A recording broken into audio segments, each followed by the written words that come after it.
Okay, folks, we are live. So for those listening at home, welcome to the Dungeon Musings YouTube channel. My name is Kevin Madison, and I will be your friendly, friendly game master? I don't know, go master. There we go. I'll be your friendly go master today because today we are returning to an ongoing campaign that we have not had a chance to play for almost 2 months now, and that is playing Fantasy Flight. I can't remember what the name of the other one. Edge Studios, I think, is the publisher now. But Fantasy Flight Games is a very cool Legend of the Five Rings. Technically 5th edition, I think, but who's counting? And our campaign is called Lament for Lovers and Liars. I'll now introduce you to the stars of the campaign, and they can tell us who they are and who they're playing. First up, we've got Sean. Hey, I'm playing Agasha Jinzaburo. He is a Dragon Clan Shugenja, who is intent on, while serving his lord honorably, hopefully to get the Dragon Clan more out into the kingdom. Nice, and joining as well is James. And I am playing Doji Gorobe, who is a Crane warrior of the Iron Warrior School. So he's a very jovial sort of man, likes the good things in life, quite relaxed and everything, but in fact he's a little bit sharper than he looks. Nice. So for those who are joining us live, I do apologize for the late start, but it has been, we didn't realize, because of illness and because of the gaming marathon and because of vacations, it's been 2 months since we played this game, and the game is a fairly it has a lot of moving parts in the mechanics of it. So in part we were talking about that, and then figuring out how we wanted to best get back into the swing of things with this. So we're gonna revisit some of the core concepts of the game, so I do apologize if this is revisiting things you saw previously, or if you're already familiar with it. If you are joining us later and just watching this as a series, we will be refreshing our memories because we've been gone for a while. But so I guess starting just at the base of it, guys, remember that the way that all task resolution is done in this is through a bit of a narrative abstraction of what your actions are that largely is dictated by your approach. You are always going to roll a number of ring dice, which are your black dice, and a number of skill dice, which are your white dice.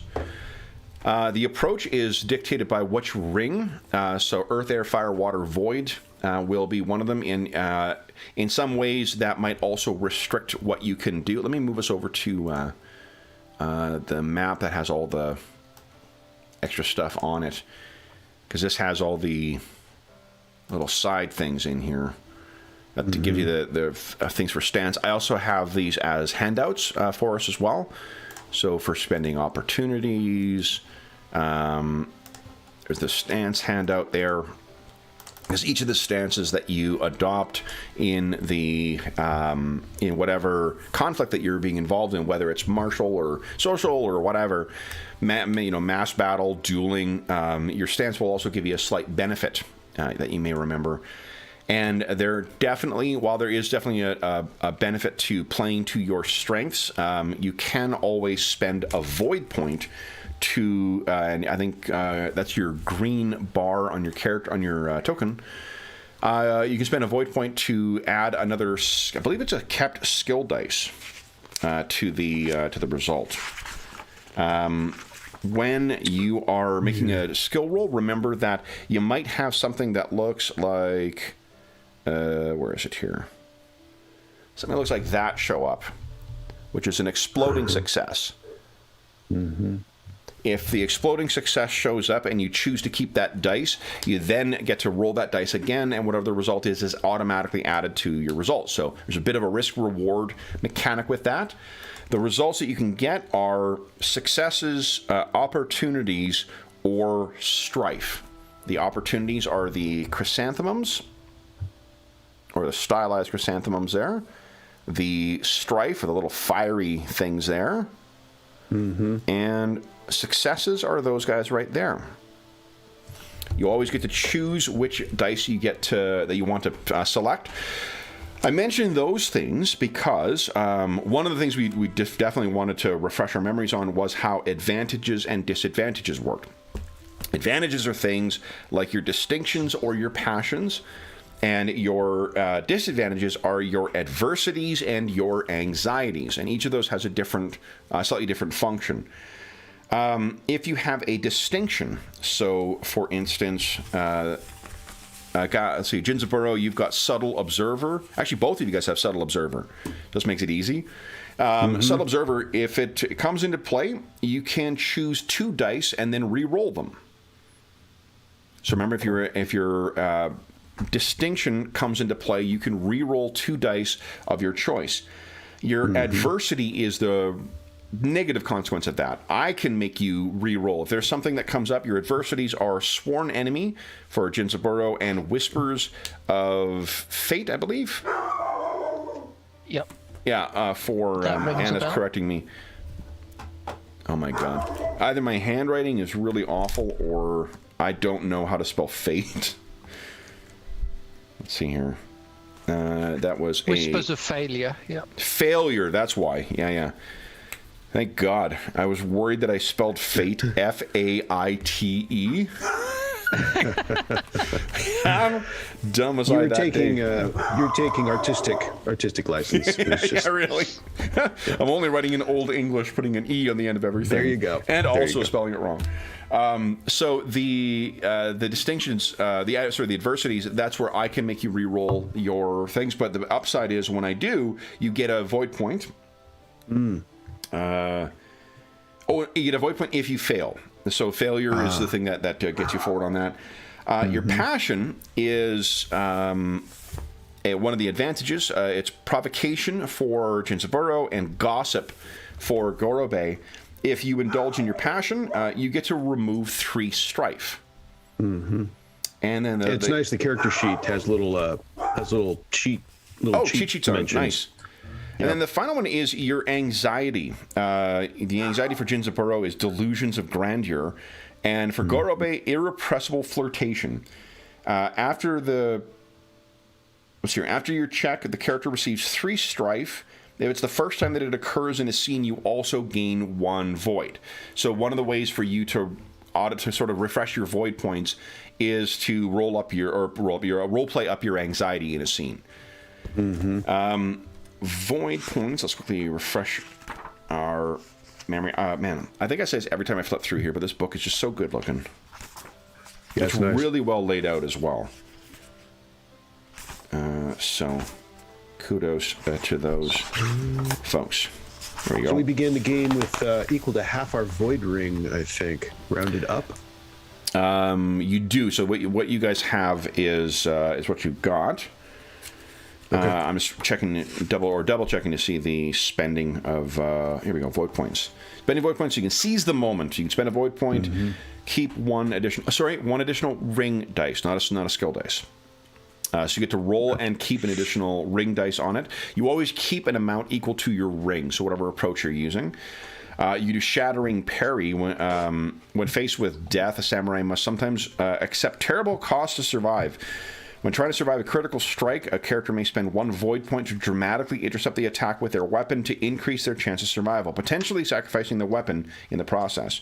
Then there are other skill points that require, or that give you an opportunity to spend void points. Let's see if I can check. I was checking to see about... when I conceal the target number of a check from you, you also gain a void point back. So definitely feel free to make use of them more liberally. You don't need to sit on them like, especially when you're making use of a suboptimal stance or suboptimal approach. Our max is our void ring, right? Of which, I think our max void points we can have is our void ring. Oh yes, yeah. You always begin with half, and your max is equal to your the void ring value. Okay. You also gain honor and glory throughout role playing, but I think for now we'll focus more on just the basics of the game. Yeah. There is. I mean, it isn't overly onerous to track that stuff. Yeah. It's just the I think when we're trying to wrestle with a fairly large. Large number of factors. And our ninjos and our giris. Yes, your ninja and your giri represents your duty and your goal, isn't it, or desire? Yes. Personal goal, and then duty to our Lord. Yes, and then at the start of each session, we sort of roll to see which one will come into play. And do I have them listed here? Nice. So I've got your for Jinzaburo, your ninja is to show a Gasha can run a proper investigation. As opposed to the Kitsuki, who are sort of the favored investigators. And then the Giri is to show the strength of the Dragon Clan in general. I don't have down what Gorobe's ninja or No, me neither. I was looking at these blank okay. blocks as well. Let's see here. Is it under the character, the 20 questions? Did we fill it out there? Yeah, let me That's go there usually as well. where... 20 questions. Oh, yeah. Yeah. Okay, we got your clan. What's your duty? Here we go. We got it. Your duty to your lord to cover up or protect the reputation of the Crane clan. So that is your Giri, your sworn duty. And what does your character long for? Create the opportunity to be with a loved one. Ah, gotcha. Okay. So that is, your ninja and your Giri. Okay. I'm going to write those down so I've got them at a glance. Let's see here. Giri. Yeah, paste Joe. that in as well. Okay, so Giri was to cover up for the Crane clan. It's his boss, right? I think actually in remarkably general, similar to him. yeah. Like Sorry, it's right, broader, yes. Yeah, because you were more of the. I think we talked about the influence of the Daidoji. Maybe I think one of your parents might have been from the Daidoji family as well. I might be remembering that wrong, but I thought that part of the reason the Daidoji, the Iron Cranes, are more of the practical-minded. They're the ones who do the things that the Doji claim they don't do, like spy on people and set up ambushes and sabotage during war, while the Doji talk in court and claim they don't do anything like that. Create the opportunity or a loved one. So tell me a little bit more about how you view that ninja, your personal goal. Do you mean like to create an opportunity for Gorobe to find love, or to... But you remember his backstory is that he's in love with a geisha. Oh, right. And of course that's a bit tricky. Right. Okay. But his Uber boss has got a similar situation, which is why he has a certain connection, and he's willing to help cover that up because he knows in turn he's got things he wants to cover up. Nice. Excellent. All right. So that, I think, is just the basics of the gameplay we need to refresh our memories on, and the characters. So let's talk about what's happened thus far in the campaign. So, and let me see if I can get some visual aids. Here's one helpful one. That is the grandeur of Otosan Uchi. And I think I got handouts, actually, as well. Oh, here we go. Look at this. So I'll move Okayo down. So we did have some other handouts. So this is a perspective of Otosan Uchi. This is obviously during the Day of Thunder, which will be in the future, as far as our campaign is concerned. But Otosan Uchi is largely divided into 4 kind of different districts. They are the outside of the massive walls themselves. Then there is the greater walled area, which is the Toshisoto, which is where you guys are. There is the next interior ring, which is the Ekohikai, which is the inner districts, and that one is divided amongst a bunch of the different clans, which have responsibilities for different areas of administration. So that, for instance, the Kanjo district is under the control of the Phoenix, Scorpion, and Lion, which handles religion and ceremony. The Chisei district, managed by the Crane, Dragon, and Minor clans, which covers law and inter-clan relations. The Hito district, by the Unicorn and Lion, which covers defense and logistics. And the Karada district, covered by the Crab and Crane, which addresses trade policies and the treasury. And then the final interior ring is the Forbidden City, where the Emperor and the Imperial families, the Sapun, the Sapun, the Mia, and there's one other one I'm forgetting here. I don't remember offhand.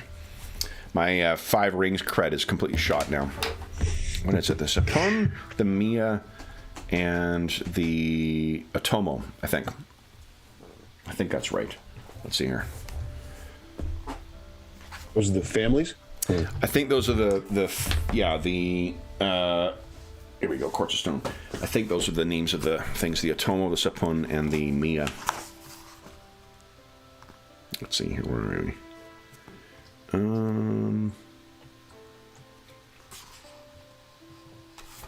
72.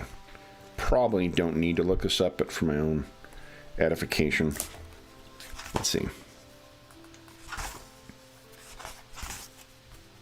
Masters of Court. Ooh, the Deer Clan. I think coming out like next month is the Dragon Clan sourcebook too. At the time of recording. Oh. Yeah, that's pretty cool. Yeah, they've come out with a decent number of books. Yeah, like it's nice. I think the first time we created characters, I was a little speaking a little negatively of the folks at Edge Studios, but they did release the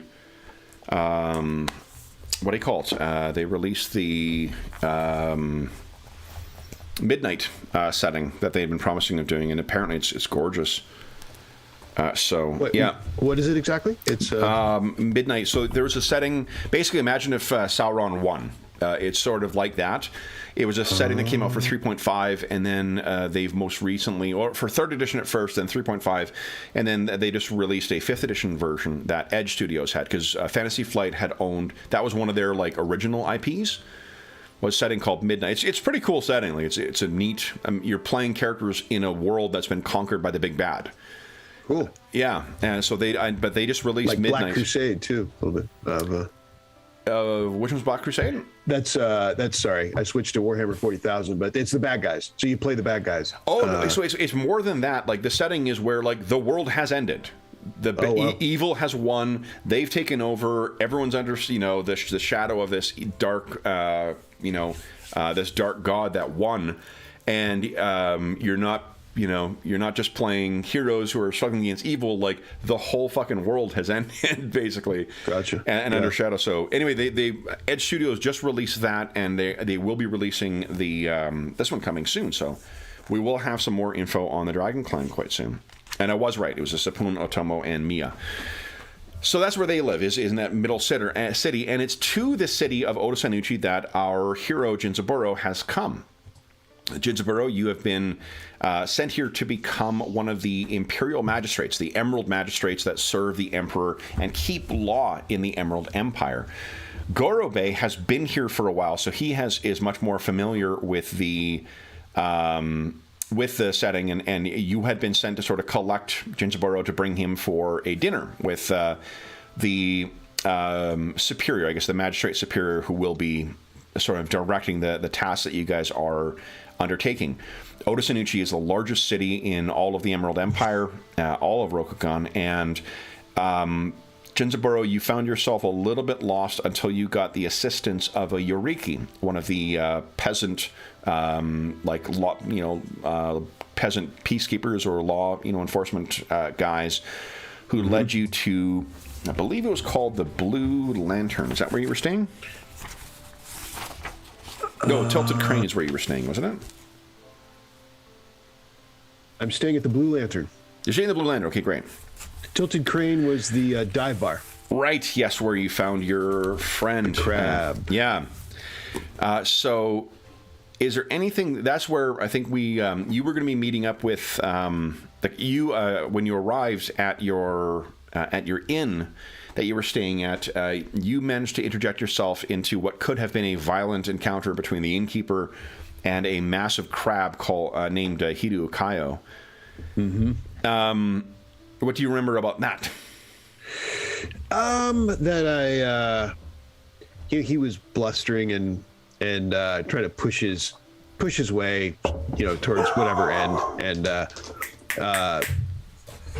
it was Jinzaburo's presence that kind of de-escalated. Like, okay, it's everybody calm down, and he, obviously the innkeeper is no opponent for the crab, and it was a ridiculous situation. So the fact that someone else came in kind of broke up the thing. Wasn't too tough. And then the crab, I think, in the crab way, appreciated whatever. He's like, at that point, he's like, well, come drink with me then. And so that set up, after I got minorly settled at my inn, I went over and got notified of my next stop, of my appointment for my job, that I decided I had enough time to go have a drink, but then found myself approaching a more than I bargained for, both in location and the crab. Yes. And I think Gorobe we introduced Gorobe last session as well, too, who had been flagged down by one of the servants his name is Miyamoto Denjuro. That's the samurai who is your superior in the Emerald Magistrates. And the Gorobe, you had been collected. I think you were out amongst the city. And one of Denjuro's underlings kind of asked you to collect this new samurai who showed up from, way in the mountains. Make sure he doesn't get lost on his way to this evening meeting with Denjuro.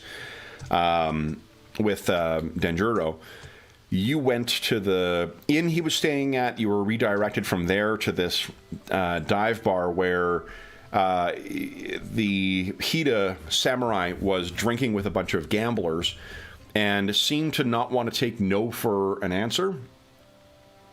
And I think we did indulge in a social conflict last time, and we talked about this afterwards as well. I made the difficulty of getting to the point of succeeding was about twice what it should have been. So we're going to be picking... That's sort of like describing the 100 Years' War as a squabble. It was a very challenging thing. Well, because he kept taking a aggressive approach. What we learned from it, I think, on the upside is if you are in a social encounter like that, you can really force people to unmask quite quickly by taking that fiery approach.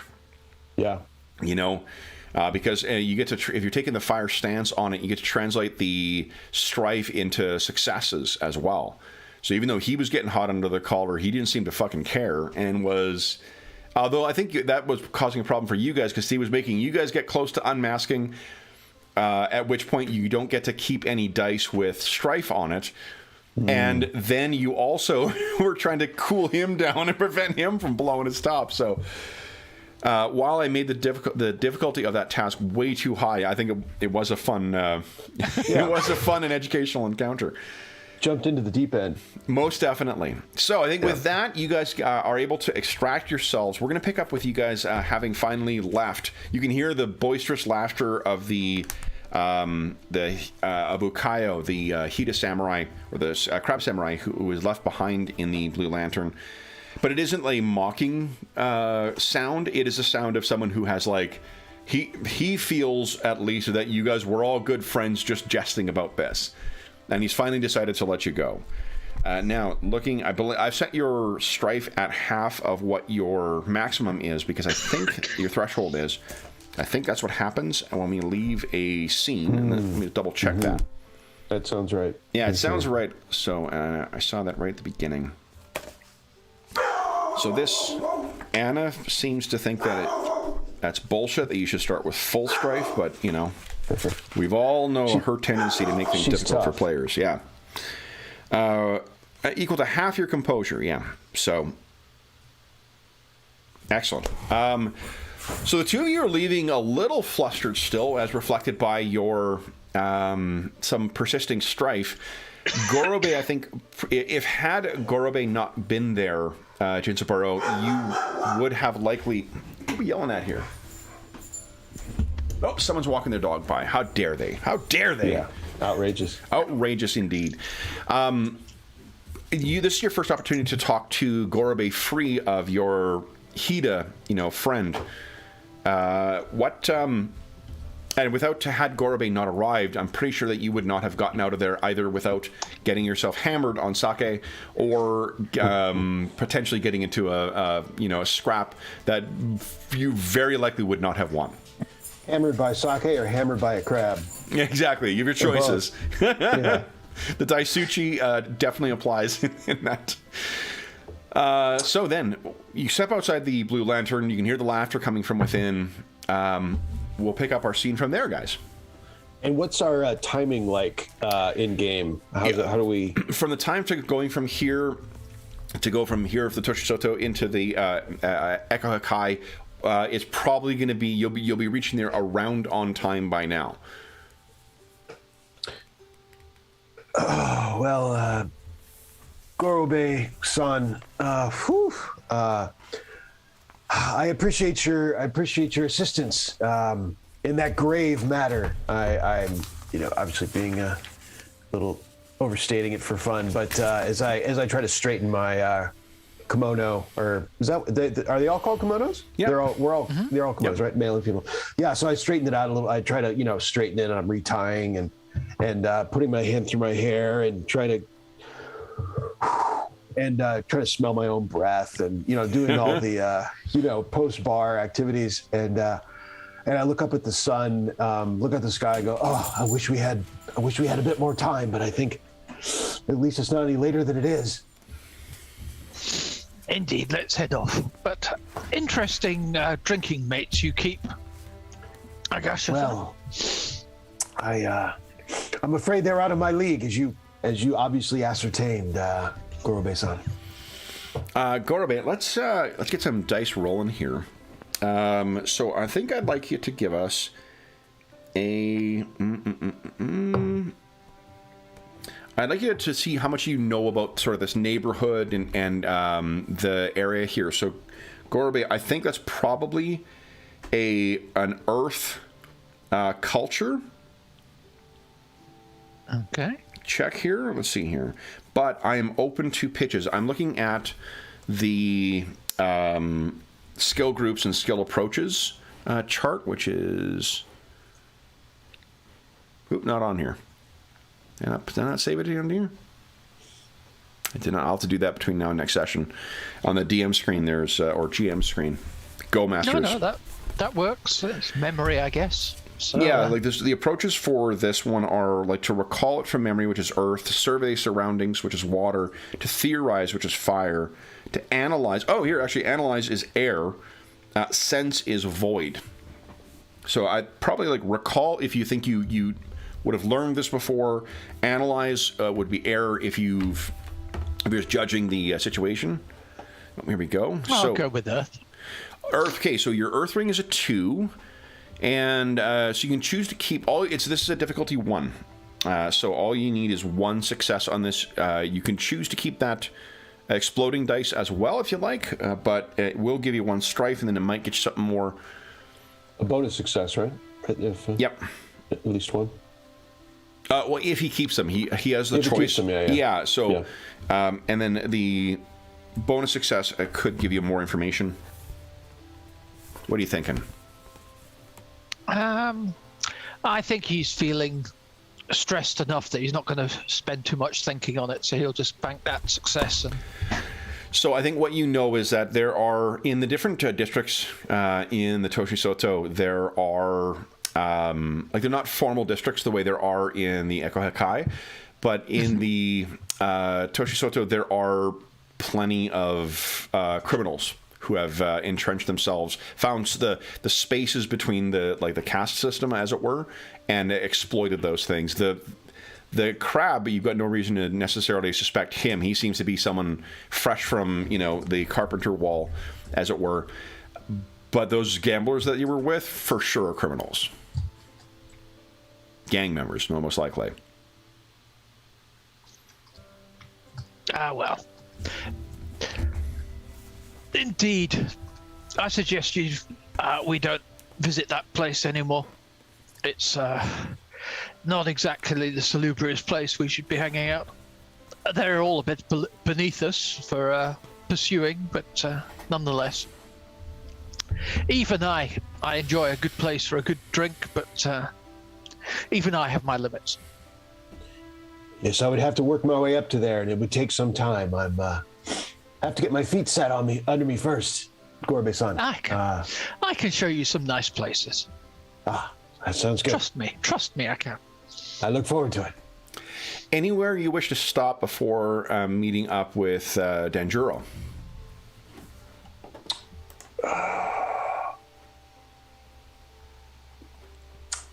I mean, if anything, Gorbe-san, I don't know if we have time for it, but I wouldn't mind a bit of peaceful reflection and meditation. But I don't know if we have time for such a thing. If you do, you would likely be late. Yes, best not. So hurry along. Better not be late with our first meeting with the superior. Indeed. All right, so you make your way through the gates leading from the Toshisoto into the Echo Akai, and you find I think you maybe make your way so you're arriving in the appropriate district where the barracks, as it were, or the headquarters of the Emerald Magistrates are located. You have to wait for a brief period before you are brought in before the audience with Miyamoto Danjuro. Here again is our reminder of who your superior is. And it's unusual having not only someone who was not trained. The Emerald postings to the Emerald Magistrates are often political. In some cases, there are ones that are posted specifically for effectiveness, like the Kitsuki are unusual and unconventional in their investigation techniques. They use evidence of all things instead of testimony. Like, why would you not accept the testimony of especially samurai? But such bold new things are clearly favored by at least some favor in the Emperor. So him being a Miyamoto and not of the Kitsuki Investigative School, from what you have heard, Jinsaburo, he is a Miyamoto duelist. He's a samurai who has found favor. It doesn't mean he couldn't be an effective magistrate. It just means that it's not the first thing you would think of when you think of investigators and the Dragon Clan. So you meet before him. Gorbe, you have met him before. This is someone who you've dealt with since you have been not seconded, but appointed to the Emerald Magistrates. And as you walk in, he is standing behind kind of like the type of low-slung desk that you could kneel in front of. And he allows you guys to approach. You bow an appropriate bit. He bows to you. Not quite as low as what you guys bow, but when he stands up, he says, Jinsaburo, son, I trust that your travel was without incident. Denjiro-sama, it was most pleasant. Our fine land has provided me with pleasant travels. That is good. And Gorbe-san, I thank you for collecting our colleague. The streets of Oda Sanuchi can be challenging to navigate for those new to the city, and particularly those more used to the open spaces of our mountainous homeland. Mm-hmm. Please sit. He bows, and you guys can have a seat. You can see that the almost like waiting, or as if they were waiting for you, the doors slid open, and a servant comes in with the tea set. It appears that, as is kind of custom, the Danjuro intends on having a tea ceremony with you as a bit of a way of welcome. what I think, do either of you guys have training in performance?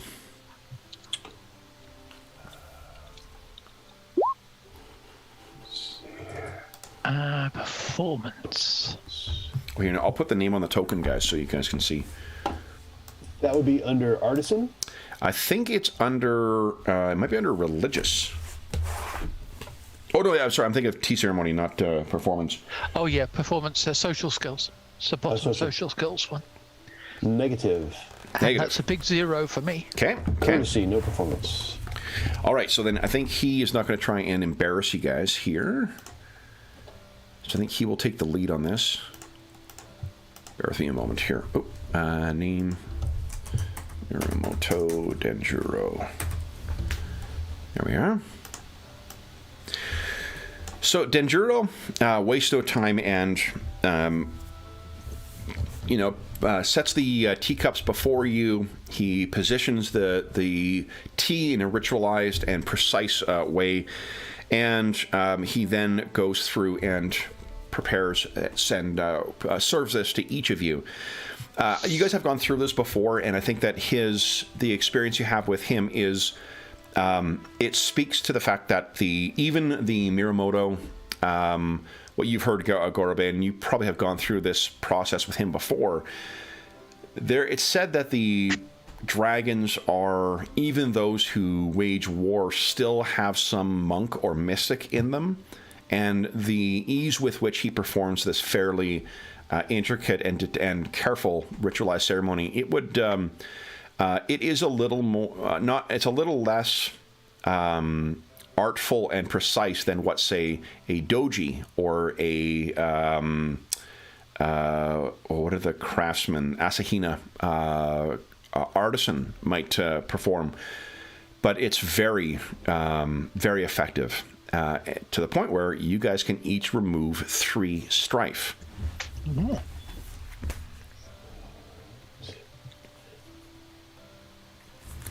So he finishes this and then explains that. So actually, he would have escorted you to a separate kind of like a place to perform the tea ceremony, rather than doing it at his desk. But once you guys have completed the ceremony, you find yourself relaxing. You're looking out over a very lovely Zen garden. There are some servants that are working in there, but they have the robes that would be colored for the imperial servants or servants of the empire, as opposed to members of the Dragon Clan or any other of the major clans. And Denjuro says, "I trust that you have found your accommodations to be suitable, Jinzaburo." Oh yes, Denjuro-sama. They're quite nice and well located. Thank you. I find that it is beneficial to have a magistrate in the region they are servicing, rather than visiting, as it were. Tourists make poor judges of the truths of any destination. Indeed, Denjuro-sama. I think you are absolutely correct, and it suits me well. Thank you. I have I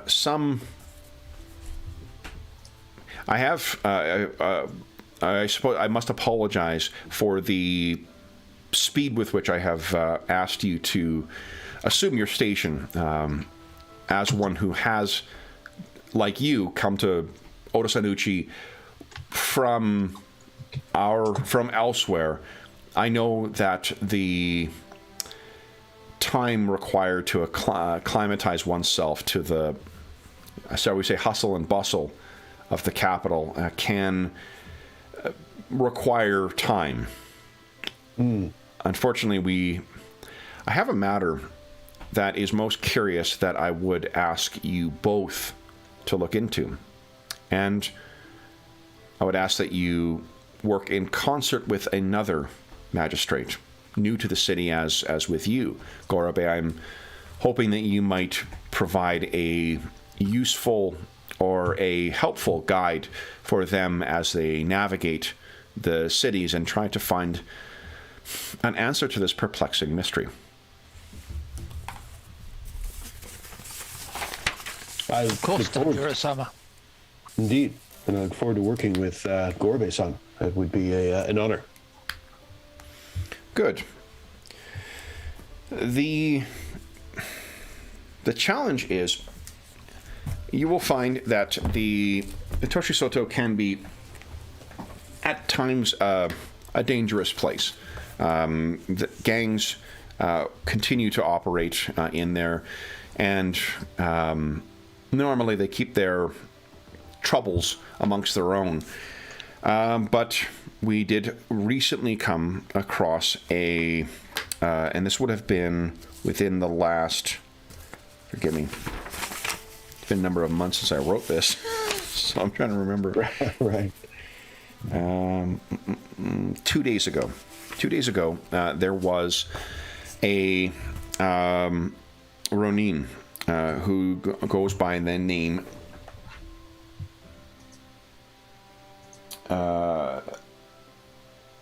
Yorinaga.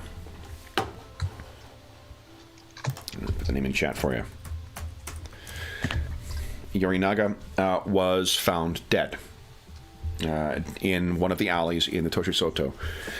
It was near a gambling house, and he would not be the first Ronin to find himself running afoul of those who run those corners. And we had a witness, where is his name here? There we go. Yep. Another Ronin named Kosaku.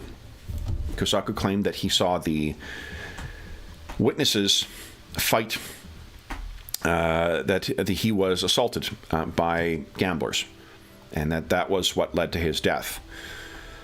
However, there are two things that lead me to suspect that there may be something more to this matter than what our Waveman has claimed. The first is that I received this, and he pulls out a small piece of scrap of paper, and the paper appears to be, this is not the fine calligraphy paper that you would use if you were practicing that art, nor is it the kind of paper you would have if you were having a royal proclamation or something like that, or that you would use for correspondence among the samurai caste. This is the kind of fairly cheap paper that's used for the merchant class to keep track of sales or whatnot. Places it on the table, and he slides it towards you. You can both feel free to move it in front of you and take a look. And what you see is that there is... I was looking at the things here. Okay, so I think, guys, what I'd ask you to do is for you guys to pick one of you to do a... I want to see if you can judge any information from the handwriting. So I think either a water or a air approach is probably appropriate here. And you could use maybe commerce, which is one of the low trade skills. You could use culture, I think, to judge just, how far this is. You could use design from the artisan skills, or composition from the artisan skills. Or I'm open to... Go ahead, James. What are you thinking? No, I was thinking culture and water. I've tried and judge the status for the person who'd written this by looking at the style of the calligraphy. Sure, yeah. So I think the difficulty of this one is going to be it's only going to be a 1, and then we'll use your extra successes or opportunities to gain extra information. Okay, so that is 1 success and 1 opportunity. And you're using water, right? Yep. Okay, so the water approach is during your turn, you may perform 1 additional action that does not require a check. Okay, nothing turns on that. So here's what you can tell is, first off, what is written on it is it says the Ronin Yorinaga was murdered. And what it said, what you can tell from the paper is that this is most definitely... Oh, you know what? Hold on. You're a subtle observer. You want to re-roll 2 of your dice? Gorbe? Oh, that's a good idea. So I'll... The skill dice are most often the ones that give you the best possible results. So if you want to and the way you do that I think on the top right, there's a place where you can just select to roll just dice on the character sheet. Yeah, I think I got that one, so I got another success. Another success. Okay, so here's what you're looking at this paper, and what you can see is that there are on one side there is a there's the note that was written there.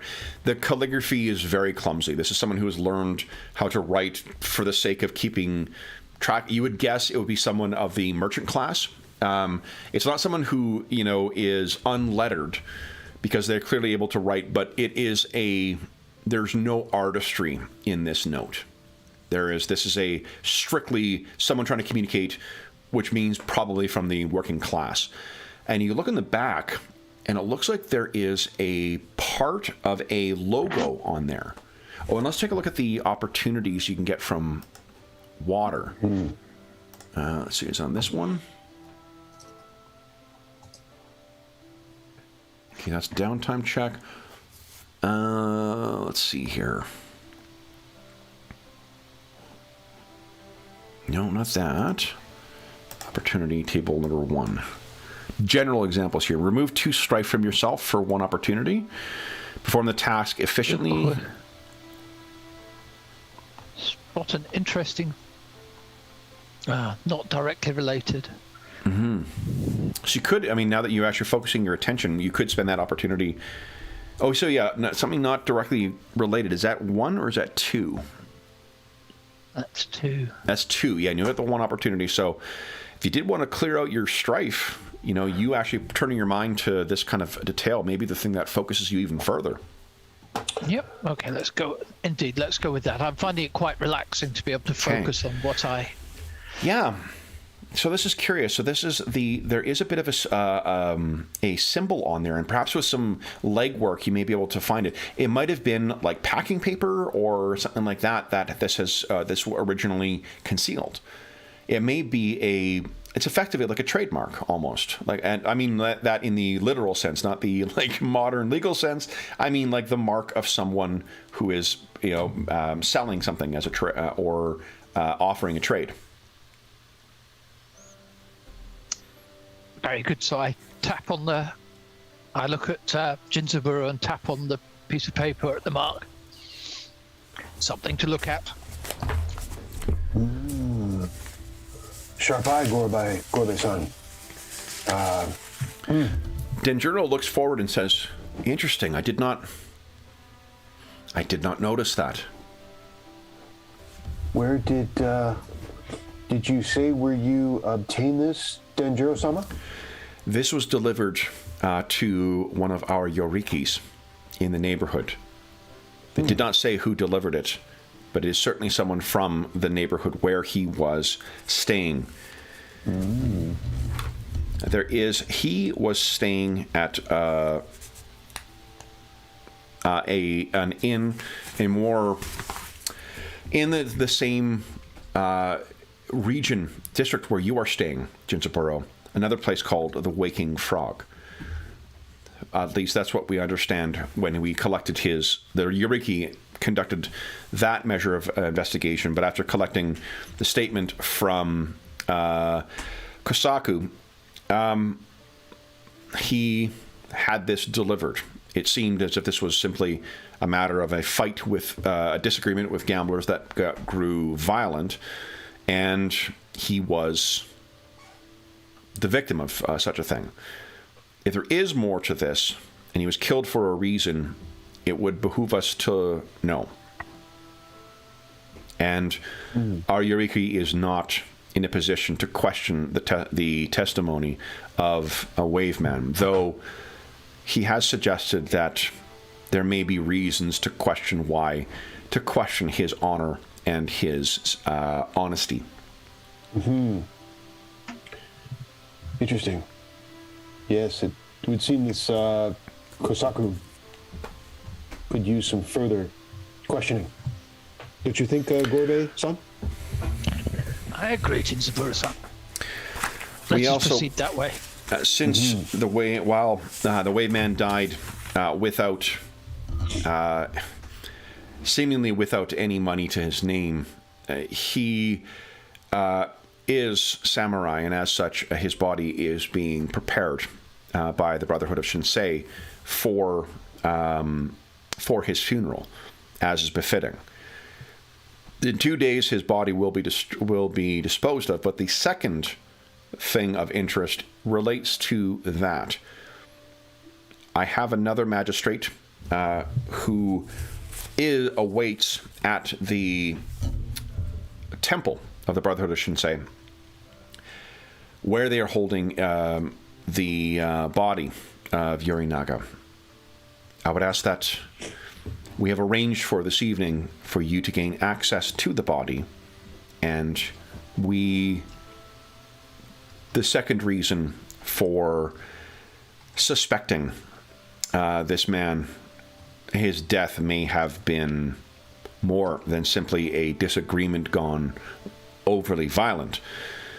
And Jinzaburo, your mind's immediately kind of reeling, like, wait a minute, like, if it's investigation, if there's something to be found in the body, unless it's something blatantly obvious, like a tattoo or something like that, this might be actually Kitsuki. There may be the Kitsuki involved here. So, already involved? Is that what you're saying? He's referring to another magistrate. He is. I see. You Gotcha. haven't heard of any other Kitsuki becoming involved in this, but perhaps. It's a bailiwick.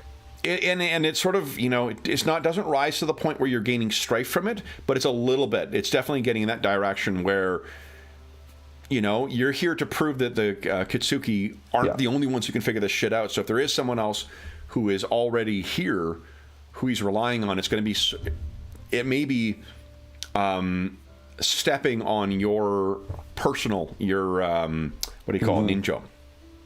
Yep. And it's a little interesting that he's asking us if there's already someone else, like the purpose of him going to me if there's already a magistrate involved. Yeah, and you can certainly ask him about that if you'd like. Yes, it wouldn't be out of line. Yeah, that would come to my Danjuro-sama. If there is may I ask if there is a magistrate already involved in this investigation? I hope it is not imposing to ask why you wish me to be involved. You are not wrong. As I had mentioned, you are not the only member of our clan who is new to the city. And I am hoping that in addition to his formidable insight, that Gorobe will serve as a exemplary guide for you to navigate and to surmount whatever lack of familiarity that both yourself and your clanmate may have in finding your way around, both literally and figuratively, in the capital. Very good. And I feel that the insight of both would be both yourself and the other investigator would be beneficial. And why don't you give us I think he might be hiding something here.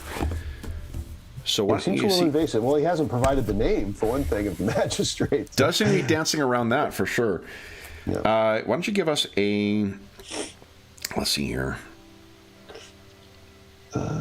Courtesy? Is that what this is? I think that might be, yeah. Yeah, definitely. So courtesy and probably... Well, you're not trying to change them. You're trying to... Read. Yeah.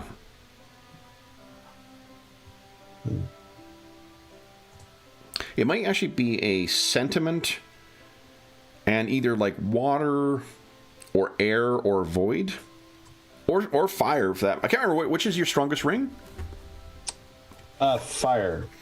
So you could use theorize if what you're doing is just sort of like working out why he might be, cagey about this for you. What are you suggesting? I'm thinking it might be sentiment, because sentiment is listed as psychology, emotions, and motivations.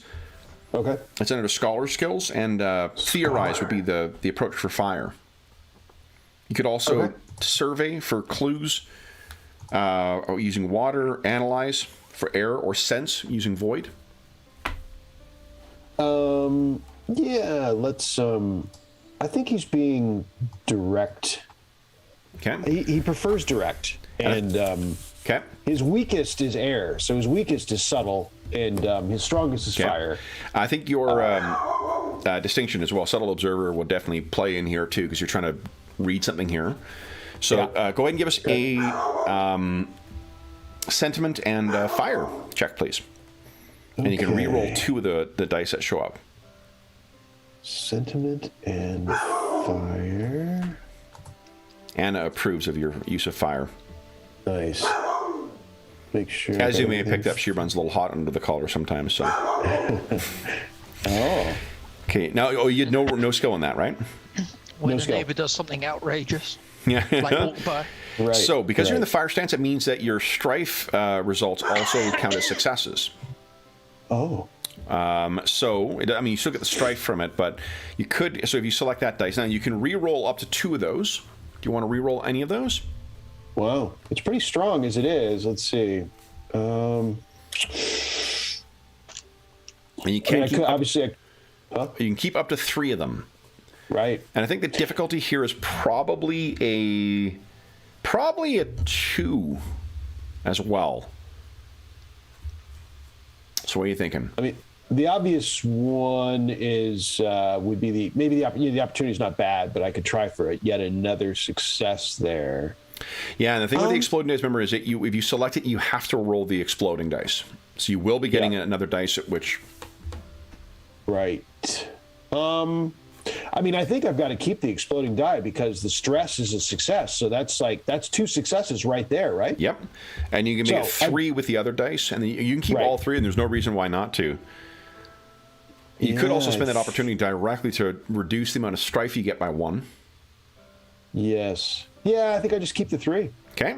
So then go ahead and give us a roll of 1 more ring dice, please. All right. Nice, another opportunity. So any thoughts on how to spend that opportunity? Let's see here. Fire. Perform the task of the flesh. Ooh. You can inflict 2 strife on them. Yeah, that's probably a little bit, probably the next one that I'm thinking of. Perform the task in a flashy way, drawing attention to myself. Yeah. Would be, let's see, let me just read the last one. No. Let me just check.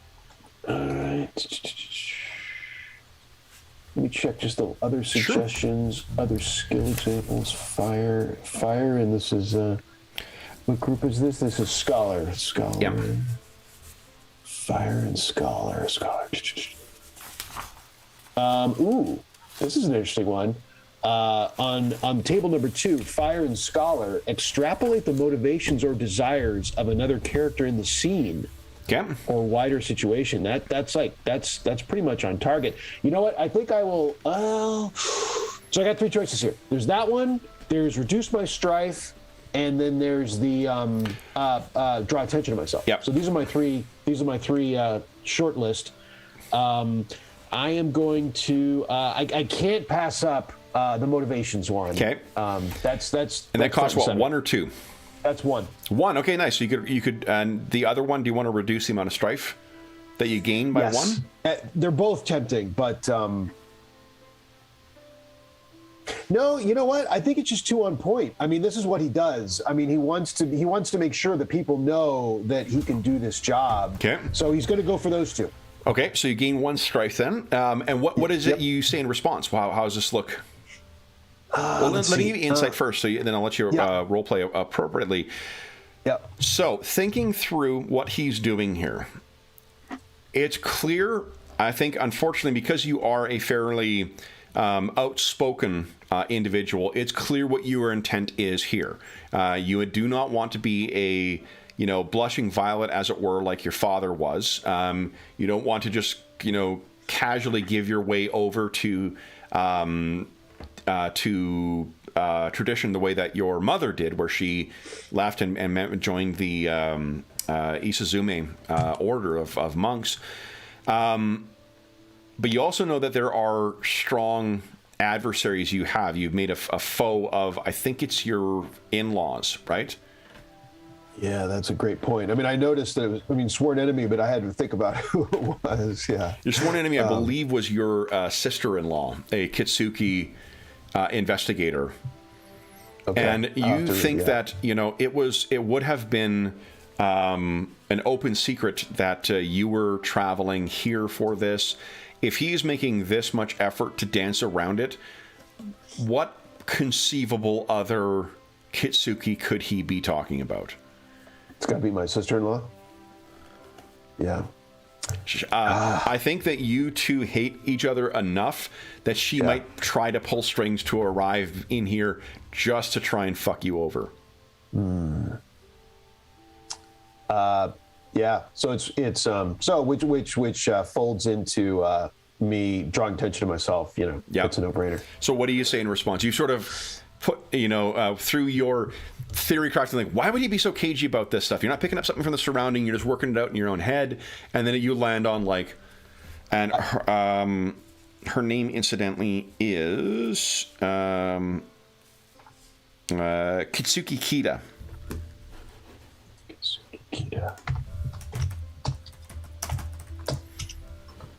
That's her name, and I think I've got. Do I have a handout for her? Rambo. Oh, I may not yet. Hold on. Do I have one? Oh, I do. You're gonna love this one. Oh man. Okay, here we go. Great illustration of just like someone I think they capture the personality that we've sort of been thinking of for Kita quite well.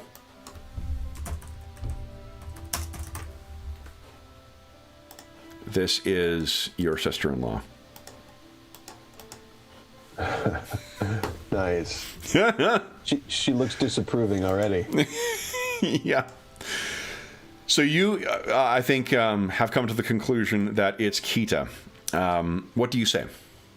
So I think I'm looking at. I say. The obvious question is. So wait, did I miss it? Who is this? So I say, Danjaro-sama.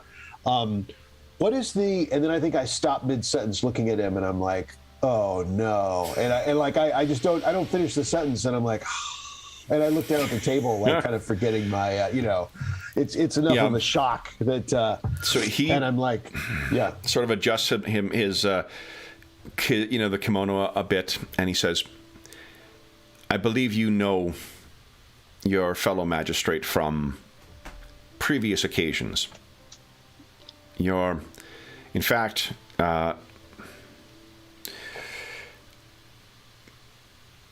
Kita-san will be meeting you at the temple, the Brotherhood of Shinsei's temple, and she has insight into his corpse and the nature, the means by which he died.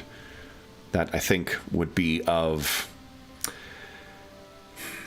that bears considering, and makes me think that this note," and he gestures to the one in your hand, Gorobe, has weight to it. There is more to his death than this wave man would have us believe.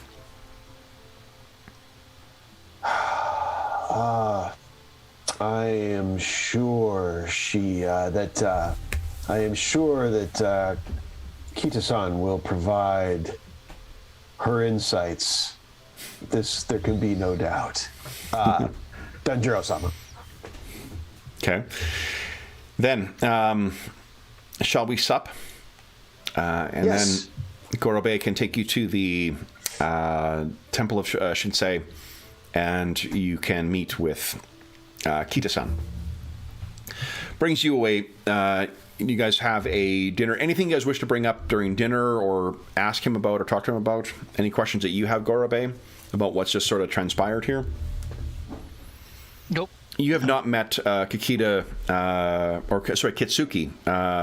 Kita yet. I might try to ascertain Danjiro-sama's relationship with Kasuki-san, if any. Like, if he thinks, if they know each other, they don't know each other. That sure. Okay. Okay, so I think that would be then a. Let's see here. We're not going to run a full conflict over this, but I think we can do a thing. So I think it'll be a 3. He's not.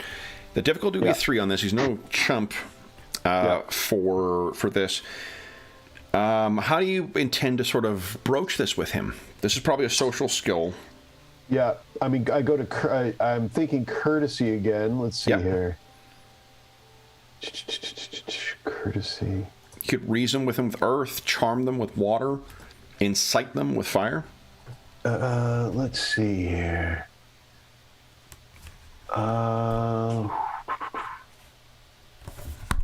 I think I'm going to try to be intuitive. I'm going to try to intuit like what his so it'd be void, I think. Okay. So then the I'm going to try to bring her up. I'm going to try to mention her enough that I'm hoping that he lets slip. Like, oh, we attended the so and so together, or that she's quite good, or he doesn't know anything about her. Like, I'm trying to intuit something from that. Okay. So let's see here. So the void stance. You don't receive strife from your kept fire dice or kept dice that have strife on them, so that's good. And go ahead and give us your roll when you're ready. And remember, you can spend void points to get an extra ring on that if you choose. Yes. And the void is per. Is it per adventure? Or remember, per session? when you regain your void by either failing when one of your adversities comes up, or when I don't give you the target number, or when you play into your anxiety, like Delusions of Grandeur. You gain 3 strife, but you gain a void point back. All right. Let's see here. I will. I don't think I need to spend it here. Okay. So we're 45 minutes away from end of session anyway. So you'll get start your session with half your void rounding up anyway. Oh, you do per session? Yep. That's a session thing. Gotcha. Yeah. Well, I mean, I think that probably argues for actually being a little more liberal than with it. I'll go ahead and spend the void. I wasn't sure about that. And you can also act out like your what do you call it, your anxiety in the scene if you choose if you want to try and refresh that void point. Right. And that's not crazy here at all. No. As I try to stress myself, emphasize myself better. Yep. Better put. And when you transition from one scene to another, remember that you also reduce your strife down to half the total composure. Yep. So. Okay. So I'll spend the void. Courtesy. So add an extra dice. Ring. Ring dice in, a black dice. Yep. All right. And then go ahead. Okay. A lot of opportunity. Unfortunately, not enough. Now, you said you were trying to observe, so I think maybe Subtle Observer would work here. You could re-roll 2 of those if you'd like. Yes, I will re-roll the... You know what? I'm going to trigger your... what do you call it? You're dealing with your sworn enemy here, so you have to re-roll 2 of those.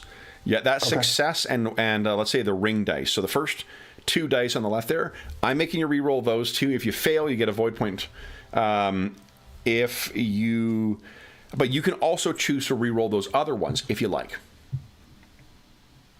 Yeah, let's go for a full re-roll. Go ahead. A full sweep. Let's see.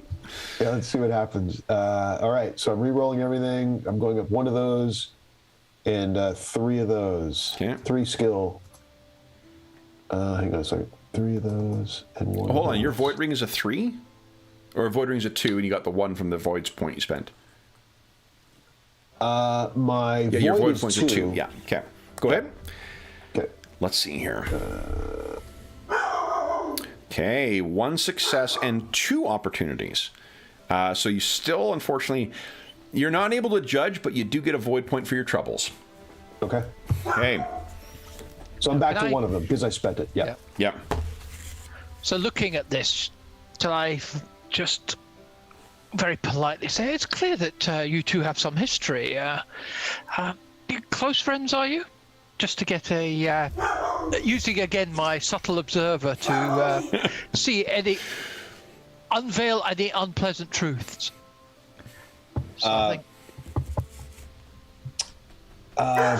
Is Jinzaburo trying to conceal his level of irritation with his sworn enemy, with Kitsuki Kida? I mean, not with Gorbei, with just Gorbei, there could be an open question there, but with let me get his name. Denjiro? It's on the token as well. Yeah. Oh, sorry. Yeah. Denjiro-sama for sure. No question. He's going to try to hide that. Okay. So let's make a contested roll. Jinzaburo, and I'm gonna trigger sworn enemy again. This is awesome. Okay. I think I'm actually only allowed to do it once per scene, so I can't actually do it, but it sure sounds like fun though. So what do we think here, Gorbei? What are you thinking is your approach? Well, if I read what I copied down, I need to use air. Okay. And I'm going to use courtesy to try and it's getting a terribly polite way, but trying to see if I can needle something out. Yeah, definitely. And I'm particularly interested in her. Sure. Yeah. So that'll be. Oh man. Wow. Now we're gonna let you both roll, and then you guys can decide what you're rolling or re-rolling. Gorbei, I don't think there's. Ooh, this is a passion. So, because I think this is a bit of gossiping that you're indulging in here. So I can re-roll 2 here as well. Not with the subtle observer. Yes, you absolutely can re-roll 2 of those. But I think your passion comes into play as well. And let's see here. The lapsed Catholics in our audience just said, "Wait, did he say passion play?" Let's see here. Oh, after resolving the check, you get to. Oh, you got no strife anyway, but because you're indulging in gossip, you would get to remove 3 strife. Yeah. Nice. All right, I'm terribly relaxed at the moment. Which is actually something to consider when you're choosing what you're picking, because you might pick ones that have strife on it. Yeah. So then I guess I would take the explosive success and actually, let's see what Jinzaburo will roll both your dice, and then you guys can do your re-rolls and stuff. So, how are you resisting this, Jinzaburo? What do you think here? I think probably I'm using. It's going to be. I'm going to be straightforward, and so I'm going efficiency and charm. I think, which is water. Okay. So I'm gonna just kind of flatly state the truth, okay, and then kind of try to laugh it off. What are you thinking as far as skill? Yeah, what skill? What is? I mean, I keep going to courtesy. Do you think that's proper? What is the for this courtesy and which did you say? Water. Water. Trying to charm them. But the thing is, you're not trying to charm him. You're trying to. I'm trying to be charming. I mean, that was my thought, but yeah, like laughing it off. But I don't know. Let's see. Let me quickly look at the social conflict thing. For those listening at home, where we won't always be looking up everything in this game. It just we're once again getting ourselves acclimatized to this. All right, Anna's losing her mind today. Jeez. She is very upset with her neighbors. Okay, let's see here. Yeah, it's one of those things that we just, we did look it up, or look up some of the stuff before, but it was 2 months ago, so Yeah. we played a lot of games since then, so it just requires us some time to familiarize ourselves with these different ways. Here we go. Okay, we've seen some conflicts right near the back. All right. So, because what I want to look up is in intrigues, if there is one, like, clearly that is, like, deception. And I want to see what that might be. Okay. Command. Yeah, courtesy sort of cuts both ways. It's supposed to be like the deceptive stuff and the winning. So yeah, definitely courtesy. And if you're just trying to deflect with charm, I'm fine with water as well. Okay. Okay. All right. Get that going. Yeah, and let's spend the void. We gotta. Nice. Okay. Yeah. Okay. All right. All right. Okay. So then, right now, so each of you, you're keeping 3 dice, Jinsaburo, and you're keeping 2 dice, Gorobe. Your stance, Gorobe, was air, which allows you to, let's see here. Air allows you to increase the target number of attack and scheme actions targeting you by 1. So that's not going to come into play. Water allows you to do that an additional action that doesn't require a dice roll, so I don't know if that comes into play either. But, what are you thinking, Gorobe? Let's set the difficulty. Let's use... Because Gorobe would presumably take the success with an opportunity and the exploding success with strife. Nice, okay. So that'd be 2 successes, 1 opportunity. 2 successes, 1 strife, which will go away because of your gossip, and then give us 1 more ring roll. Plays ring dice roll. So difficulty's 2 right now. With 2 opportunities then. So you gain 2 strife, but ignore that because you'll go away at the end. What are you thinking the 2 opportunities are that you're going to make use of here? I'll see if I can see anything in his face as to why he's so agitated by it. Okay. So I'm able to read him, but what might be the underlying trigger? What's caused this? Yeah, splitting an option. Okay, yeah, work, for sure. Is it what sort of personal is it? Okay, cool. Yeah. So then you're currently going against a difficulty of 2, Jinsaburo, and it looks like you've only got 1 success. Now, let me double check and make sure I can only trigger Sworn Enemy once. Let me go.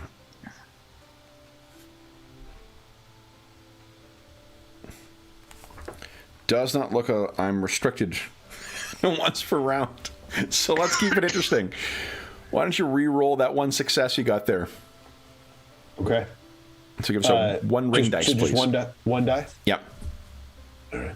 Oh, and actually, you can re-roll dice too. Shoot, Gorobe, because you're, what do you call it? Careful observer. Jinsaburo? No, you guys both have the exact same, same 1. Right. Let's see. So, Jinsaburo, give us a ring dice roll, please. Okay. Oh, so you still got a success. So right now you're sitting on 1 success, 2 opportunity. And I can keep 3, right? You can keep 3, so that means that I think he will succeed. Yeah. In his task. So Gorobe, you are successful in what is it that he reads from you? I guess first of all, let's just restate what was it that Gorobe was trying to observe, and then Jinsaburo, you can tell us what he sees. I was trying to figure out what was motivating your strong feelings about it. As to whether it's professional. So I mean that might require some. So why are we sworn enemies? We're family strife is the general, but What did we determine? I think it's do you that remember? you think that you can prove yourselves like better at this than what the Kitsuki are. So you And she disapproves. yeah, and I mean she's a proud Kitsuki, so Okay. either depending on whose perspective that you're coming from, there's that saying that like everyone is the villain in someone else's story. You could be the asshole brother-in-law, or she could be the asshole sister-in-law, depending on whose position you're in. You want to aggressively present the Agasha as capable as the Kitsuki at this kind of investigative stuff, and she thinks that you're just a prick. So, and things have only, and then there's probably all those other like little, minor hostilities that you guys have done against each other throughout the time that has led up to this being a very, very acrimonious relationship. Gorbe-san, Kitsuki-san is a proud Kitsuki investigator in my extended family. I think the way his words linger over proud and say it with such disdain that you're able to like. I get it. Yep. Yeah. So this is a competitive family pride is all wrapped up here. Okay. Yes, family matters, Gorbe-san. It can be complicated. Denjiro Indeed, they can be sort of he does not there's nothing to be gained from further exacerbating the situation, so he sort of waits a polite bit of time and then directs the conversation towards something else. So I think I still have opportunity in there, right? Yes, you both do. What are you? Well, you weren't successful though. I mean, you can't spend the. I don't think unless you're successful. I don't think you have to be successful to spend the opportunity, but let's. I think you're right. I mean, I think it's kind of like advantage in Star Wars. It doesn't have it's separate from the pass fail, I believe. Yeah, I'm just double checking here. Yeah. Yeah, the only thing it can't do is change a success to failure or failure to success. Otherwise, wide open. So, what are you thinking? I'm going to go with I'll go with the obvious with water, which is to remove strife. I think the fact that that it's out in the open. I mean, I didn't really want to talk about it, but fine. Yep. Here it is, everybody. Enjoy.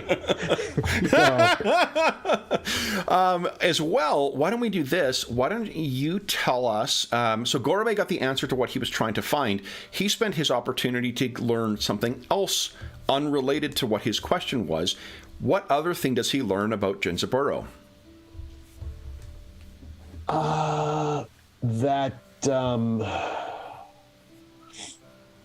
Well, he learned. I think so. What he learns is that that this whole.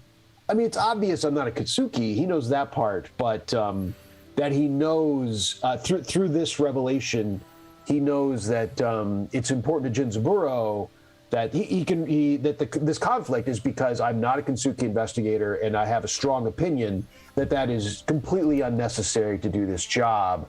And my sister thinks quite otherwise. So this reveals that this is big. This is a big deal for Jinzaburo. Probably even it puts a little finer detail on that this is important to me to make this stick, and that and my opinions about investigators is a little murky because of my family situation. So Jinzaburo, you failed your roll, so you can get a void point.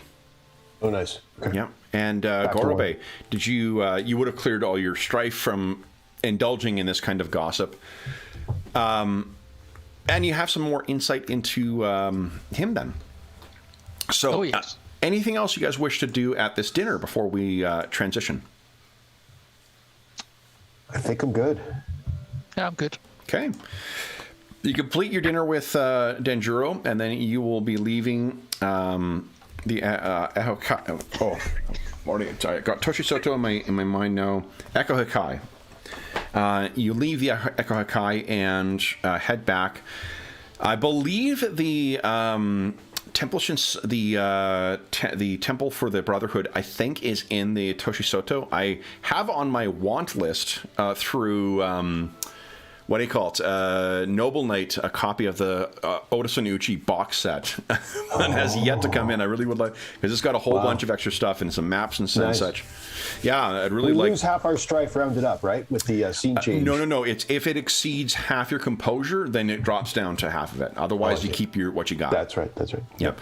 So, on the walk from here and out into the light, and then the night in Oda Sanucci is quite gorgeous. Like it really, the paper lanterns are all set out on the streets that will see people going back and forth, and in particular in the Toshisoto, the life, like the nightlife in this area, is much more.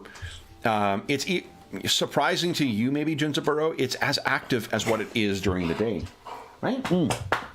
Anna's a big fan of that too. Hey, you like your karaoke bars? Yeah. Okay. Yeah. She says yes. Come on, over here. No, get away from the cables, please. Is there anything you guys discuss? Yeah, you do have privacy now, and in spite of the people who are out for the evening, those are the working class, the lower class, and the what do you call it? And the samurai, both clans members and the Ronin, filling the streets back. What do you guys discuss? I think since let's see. Since Jinzaburo's already exposed now, he says, well, Gorbe-san, I will say I find it interesting that somehow both I and my sister-in-law are on this same case. I struggle to find that a coincidence, but we will know more later, I suppose. Sorry.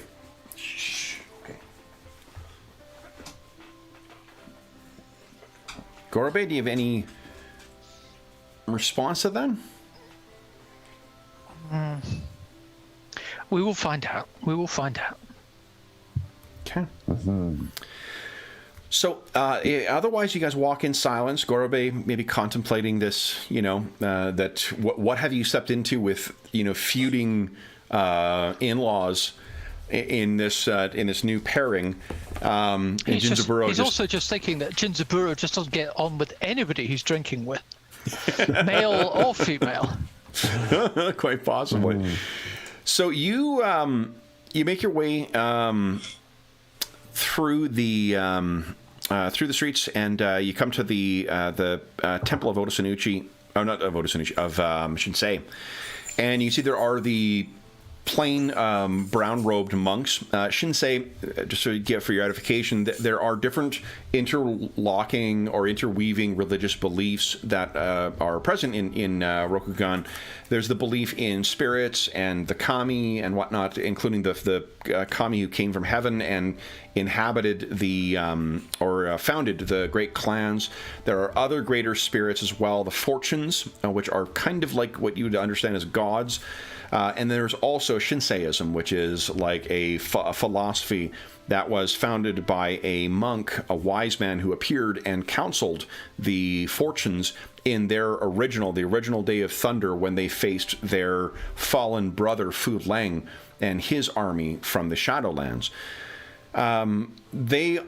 You would know as well, without having to make any rolls, that the Brotherhood of Shinsei is the people who handle the funeral arrangements for people. They typically sit for 4 days, and then after 4 days, then their bodies are burned. And this is now 2 days after his murder, so his body has been here and cleaned by those who would not be spiritually polluted by touching the body. You would all know that as well, that your belief is that as you are both samurai, touching a body would lead to spiritual pollution. So you will you're not going to be like picking up the body and observing it and whatnot. Okay. So we would have like maybe someone else move it and then take a look or something. Right? yes, Something there like is. that. So there is, and I have to forgive. I need to refresh my memory on it too. But there is a phrase that was used for like the outcast, like the lower caste, the outside of the caste people in the original game, which turns out is a bit of a slur in actual contemporary Japan. So Hinin, right? Hinin or something? no, It's it's eta. yes. So that phrase apparently is a slur. That's the one I remember, and I can't remember what the new one is, but that's the outcast. I'll just say until I refresh my memory. So the outcasts are the ones who do that. They typically have someone who is the. It's like in the Hindu caste system, it's the untouchables. The untouchables are the ones who outside of the caste system and are not really, no one is concerned about their spiritual pollution. You are greeted by the brown robe monks of the Brotherhood of Shinsei, shaved heads. As you pass through this complex, it's not terribly busy at this time of day, but there are a mix of young and old. The monastic calling sometimes comes from those, who are in childhood, who will be given over to monasteries to be raised. And there are, samurai who have lived lives and then decide in their dotage, having lived their life in one role, will give themselves over to the monastery as well, shave their head and disappear. And, not disappear, but like start a new life, leaving their family and their obligations behind. That's what my mom did, right? Your mom, yeah, and actually in one of the unusual orders, a unique order that is only found amongst the monks of the dragon, or the members of the dragon clan, is the Isezumi, the tattooed monks. The Isezumi are said to be, their tattoos come from Togashi, the daimyo of the dragon clan. I can't remember what the current one is called, Togashi something or other. But unlike the other clans, the other great clans, there is a family in every one of the clans other than the dragon that is named after and is descended from their founder, the founding kami. The dragon clan do not. The only ones who bear the name of Togashi, of the kami who founded the dragon clan, are the members of the Isezumi. So in a way, it's only these tattooed mystics who are called to that order. They're the only ones to bear the name of the founder of the dragon clan. And she is the reason for my theology curiosity. Yep, because there is absolutely a mystic quality to that. So you would be familiar, if you've got at least 1 point in theology, you're definitely familiar with the sensibilities and whatnot of the Brotherhood of Shinsei. They lead you through to a waiting chamber that is near, it's probably down in the basement, near where it would be cooler down there, so that's where they would keep the bodies for, to avoid as much spoilage as possible. And you sort of suddenly find yourself facing your sister-in-law. And she turns, and you can see, as is often the case, she has a assistant with her, someone who is an outcast. Let me put her name down here for you.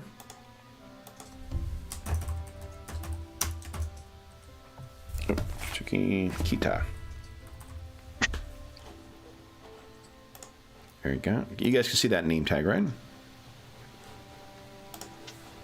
Oh, yeah. Yep, wait, let's see. Wait. You're not talking about Kitsuki Kita? Yes, I am. Yep. Okay. Perfect.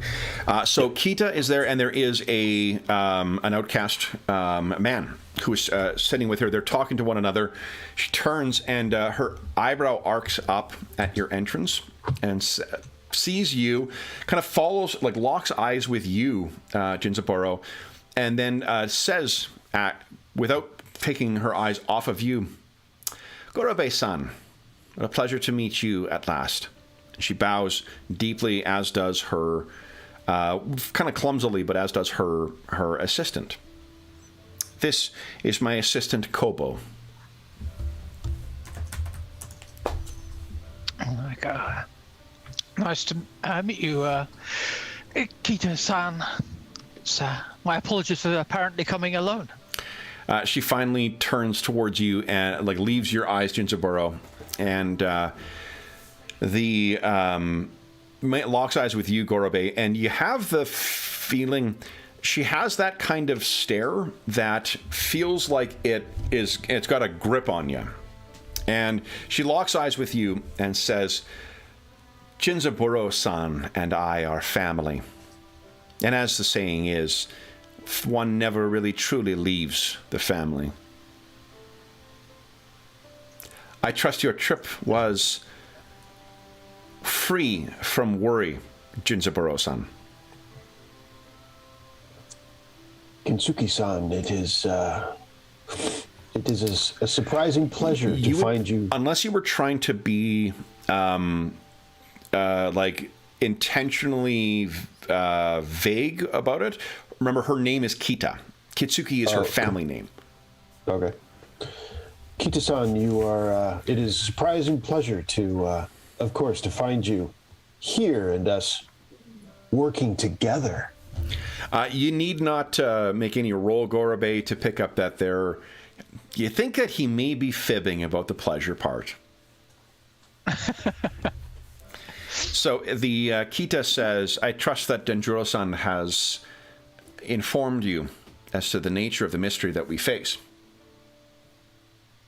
Yes, he has given us the broad overview, and he shared his note with you as well. Yes, he did indeed. A quite interesting affair, that. And Gorabe-san, what did you make of the note? You, again, that locked eye contact is on you, and you feel like you're being quizzed by a schoolmaster as much as you are indulging in conversation with a colleague. It was...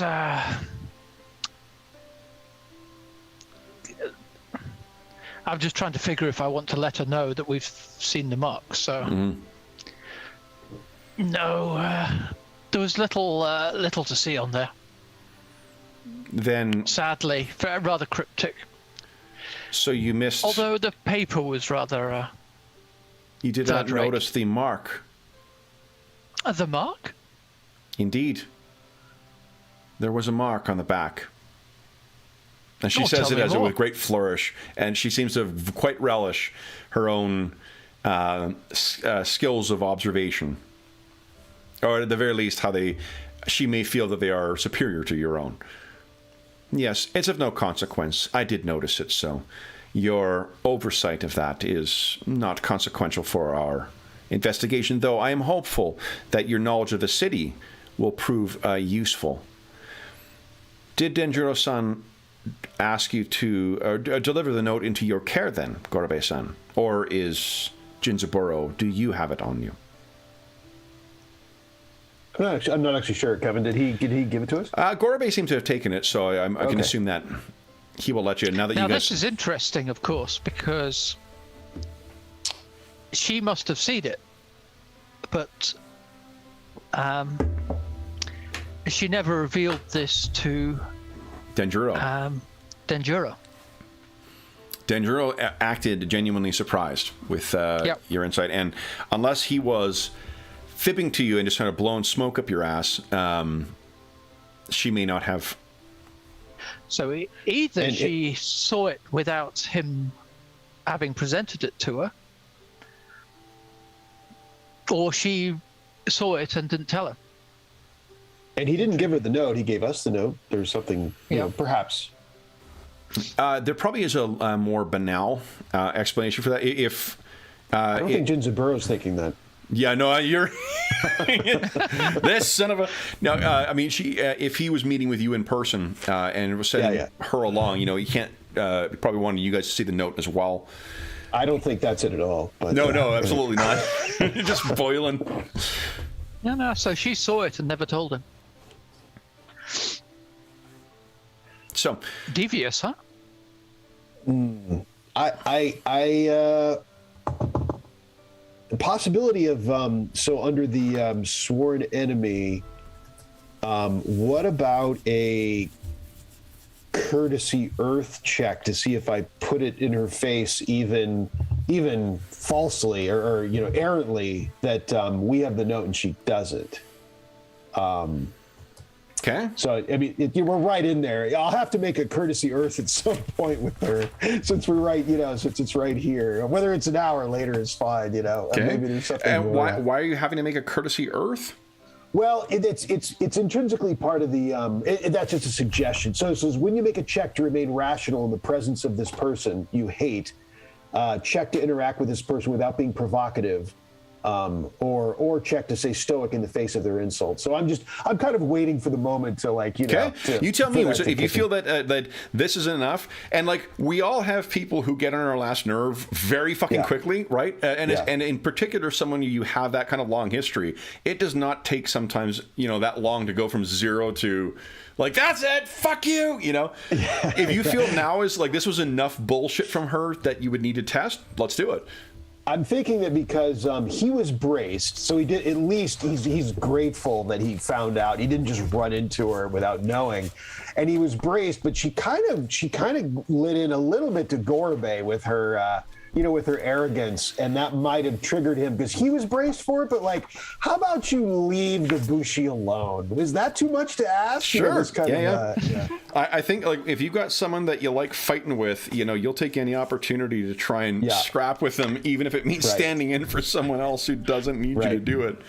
Yeah, but you've got awesome. Jinzaburo will learn that Gorobei likes it if people underestimate. yeah. Well, and Jinzaburo also really likes getting in a fight too. So, I mean, it's one of his passion for resolving strife is actually provocation. So he's more at home in an argument than he is otherwise. Okay, so let's. I'm just taking a look here. It's true. Provocation's right here, right in the.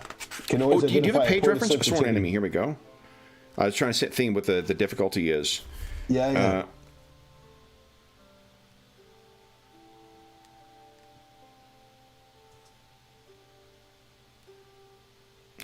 So this is just no. This is just it's the function of the thing. You don't need to make a roll at any point. That's just describing the function of this specific what do you call it? Adversity.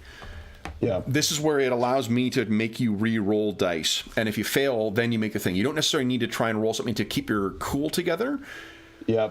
It might be better to go provocation on this. What you just mentioned actually can always identify a point of sensitivity you can push in another person. Yeah, and then if you play that up, you get to take 3 strife out. So what do you say? I say, curious that Denjiro Sama gave us the note. He gave it to us. It's kind of a paper tiger, but I'm pushing it anyway. So her eyebrow remains arched and sort of looks over at you, and she says, "Well, had you been more mindful of your travels, Jinzaburo, you would have arrived when I did, and had an opportunity to review the note, and not have to wait until later." Well, I arrived when bidden, Kiti-san. Indeed. It turns to you, Gorbe-san. I trust that the Danjuro-san has explained or had made reference that I had noticed something else of interest that makes me question the testimony of that Ronin. I said something along those lines. Do tell. What is it that you noticed? It would be best to show than tell. And she gestures to a screen that leads elsewhere in there. Not the one you guys came in, but leading somewhere else. Okay. So if you make your way over, you can pull the screen aside, and what you see is waiting in this room is the body of a man. He has been, it looks like he has been shaved each day, clean shaven. His hair is in a top knot, but just with let's do this. Let's roll some dice. Mm-hmm. Let's see what you can notice. Do you have any, because you've got that subtle observer trait as well. Difficulty of this is only going to be a 1. We're just seeing how much information you can gather here. Medicine? Yeah, I think so. Yeah, definitely from this. So, medicine, what are you guys thinking? Is it let's see. I'm going to suggest possibly Gorbe. Do you want to assist me? Can Gorbe assist on this? Yeah, I'm just going to check to see about assisting. With If I medicine? recall, if he has no skill, then I get a skill die. Ring dice. One of them. Yep, right, ring dice. And if he has skill in it, then you get a skill dice. Right. Yep. And then it enables me to keep one more die. I think his assistance, I believe. Let's see here. I just closed the book because I'm a dummy. That sounds right, though. Oh, there we go. Assistance. Yes, one additional kept dice. And there's something about an advantage in there too. If it happens to apply, use an advantage from an assisting character, maybe applied. One. Well, you guys have the same. Like, if you have the same advantage, I'm not going to let you apply the same one twice. Okay. Yep. But. Oh, and he can take a strife. I think he can. The assisting character. Go ahead. Yeah, the assisting character can choose to suffer one strife to negate one strife symbol on the dice. Curious. Yep. All right. So let's see. I would be medicine. It's me 2, actually. Difficulty 2. Okay. Average test here. All right. Okay. So, Gorbe, are you trained in medicine? Nothing at all. Nothing at all. Okay. So then one extra ring dice. And medicine, what approach are you thinking here? Yeah, looking at that. I think... So, analyze is air. Survey the surroundings for clues is water. I think both of those are quite similar. Yeah, go water. Okay. Sense is with your instincts or a hunch on void. I think that might apply as well too, depending on what you feel your character's best approach would be. Maybe, yeah. I think he's more instinctual than he is. I will tell you one thing: because you are choosing to take the lead, it means I get to apply sworn enemy. Say it again, because you're taking the lead on this. I get to apply sworn enemies. I can force you to re-roll 2 dice. Okay. Okay. So whenever you're ready, go ahead and make your roll. And I'm going to spend a void. I think I have 1 there. Okay. So, and let's see here. So 1 more ring die, medicine void. There we go. Okay. So, why don't you... now, does that include... that doesn't include the assistance dice, right?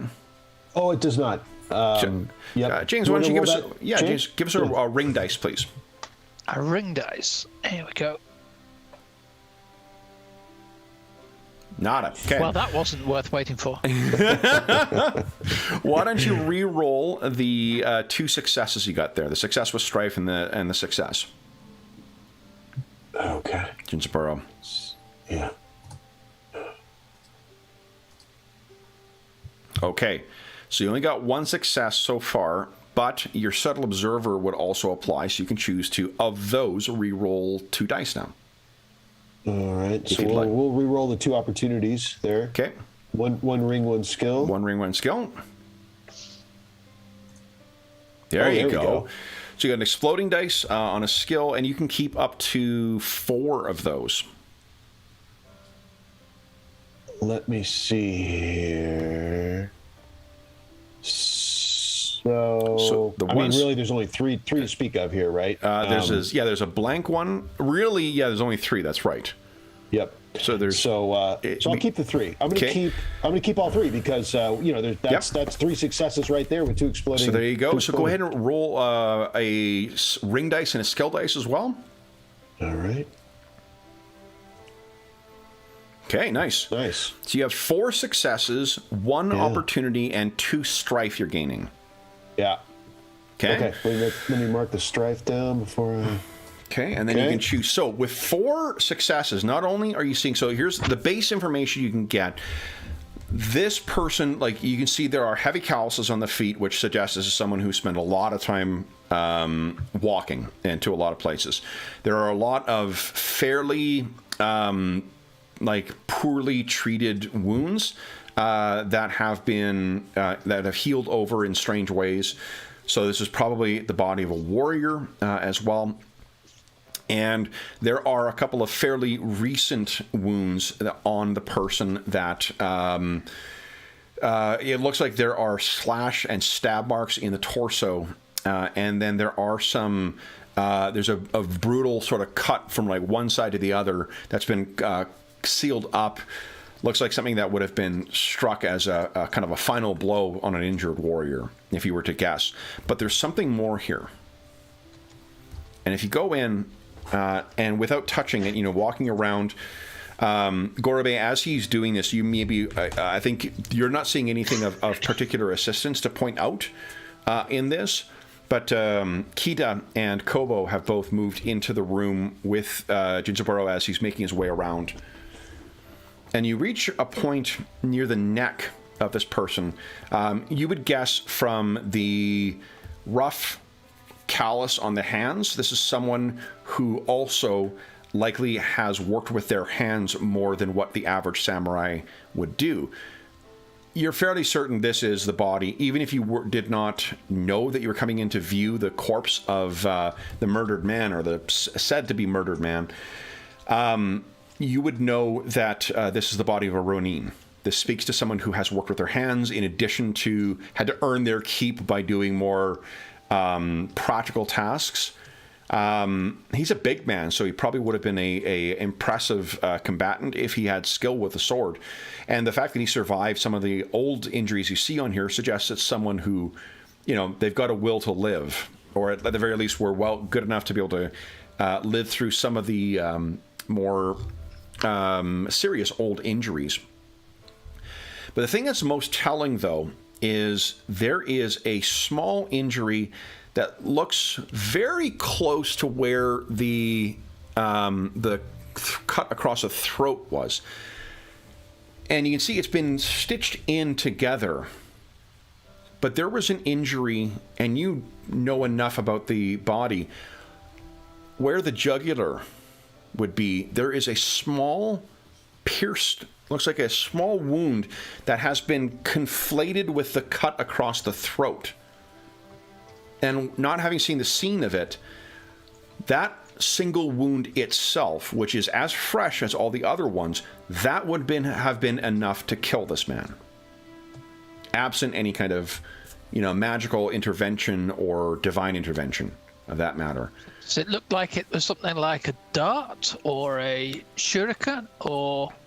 If you see Jinzaburo looking at that, and maybe if you comment, you could think, yeah, this is a small throwing knife, or a shuriken. That's what would have pierced there.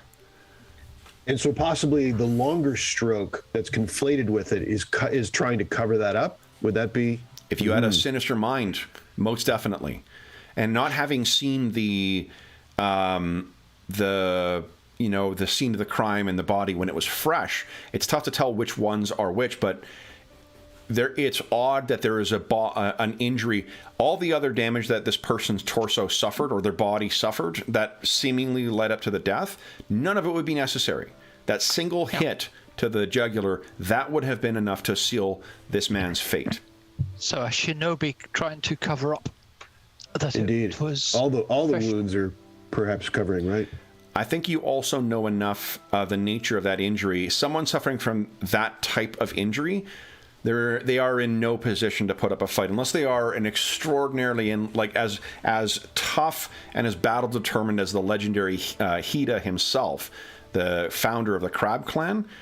There's no one who would be fighting for their life to try and prevent this wound from injuring them. They could not then get in a fight with a bunch of gamblers. It's possible that those other wounds were suffered at the same time, but turning your mind to the sinister, if this man was struck by something like a shuriken or a throwing knife, it's not the kind of thing that gamblers use. They like to use, cheap swords or other, non-samurai weapons so they don't get in trouble. So that means the witness was also lying. Mm-hmm. Yeah. Might be interesting to talk to them. Oh, no question, yes. So if you look at this and you see this injury in there, you look up and what do you say to Kita? If anything, I mean, you guys have been kind of talking amongst yourselves. She's been observing what you guys have been doing. I'll say a little louder, totally passing the buck. I'll say, Gorbe-san, so what do you think? I give him a look. Like, what do you want to say to her?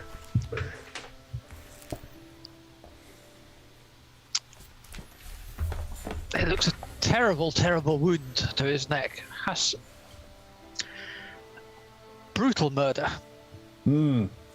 Her eyebrow is once again arced and looks at you, Gorobe. You see it then? The wound to the neck? Can't miss it. It's halfway around his throat. She seems... Well, you guys were talking, so she says, Gorobe-san, I would have hoped that you would not have picked up the petty squabbles that my brother-in-law has. We all are in service to the Emperor. And my hearing, though you may think myself deaf, is quite acute. I see that you noticed the injury to the throat, as did you, brother. Not the clumsy cover-up by whoever it was who carved this body. This man was killed by a skilled assassin. Do you concur? Yes, sister, we do. Then, why was this man killed? And who was intent on us learning that he had been killed? Well, it would seem that the witness knows more than they say. Indeed. Gorobe-san, do you suspect there may be a place where we can find this witness and Jinzaburo can work his charm on him? I believe we have his name, so, and I know the district, so I shall take some assistance and round him up.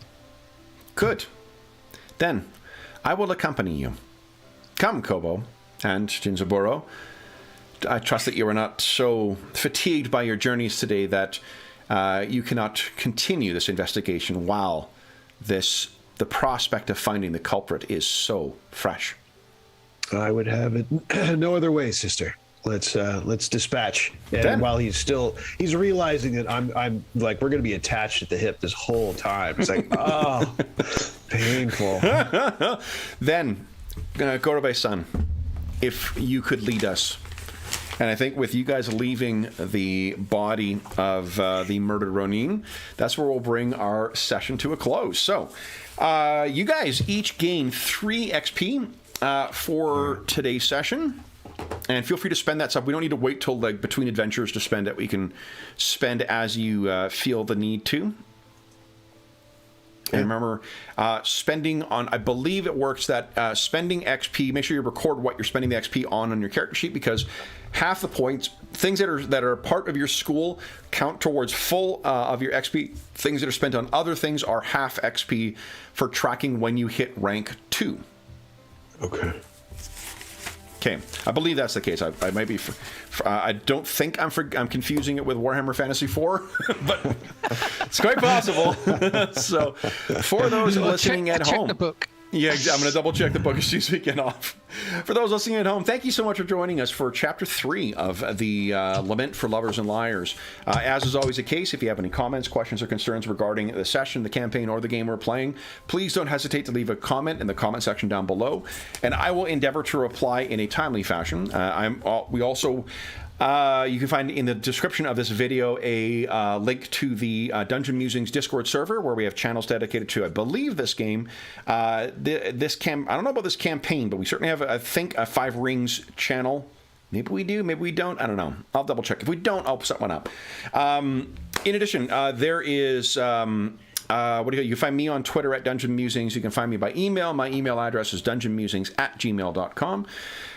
And you can also find a link down below to something called Heroes Save Villages. That's the charity fundraising campaign that we run on the channel. It benefits the SOS Children's Villages International Charity, a really great organization active in over 130 countries, benefiting over 80,000 orphan and abandoned children. All donations that go through that link go directly to SOS Children's Villages International. None of it goes to the channel or any other middleman. It just goes to benefit the kids who benefit from those services. And as a very small way of saying thank you for any donations made since June 15th, 2021. No, 2022. What year is it? My God. Until the time of our next charity raffle. For every $25 Canadian that you donate, you'll get one chance to win the grand prize or one of the other great prizes in our next charity raffle. If you want to see what prizes were awarded in the last charity raffle, be sure to head over to the Dungeon Musings Discord server and check out the Charity Initiatives channel, where I have a full listing of all the prizes that were won. And if you did win something in the last raffle and you haven't contacted me yet, be sure to do so, because I have a couple of big prizes that were won last time that were not claimed yet. And if they are not claimed by the time of the next raffle, they'll just get rolled over into the next thing. So if you don't care about getting your prizes and you were just donating for the sake of it, that's great. We are very grateful for that. But I would hate to see anyone miss out on the prizes that they are entitled to. In addition, we have charity sessions that will be running throughout the rest of the year. And if you have donated since June 15, 2022, then you will have an opportunity to have a say in what happens in those sessions. Sometimes you'll be able to help shape who the characters are. Sometimes you'll shape the adversary. And sometimes you'll be voting on what game we'll be running. So lots of opportunities for you to actually participate in the content of the channel as a small way of saying thank you to donors. In addition, there's a link down below to our friends at Noble Knight Games, the preeminent retailer of out-of-print and hard-to-find RPGs in North America. Noble Knight has a terrific selection of out-of-print and hard-to-find games, as well as new games and whatnot. But I primarily, and that's RPGs, tabletop games, tabletop board games, and card games.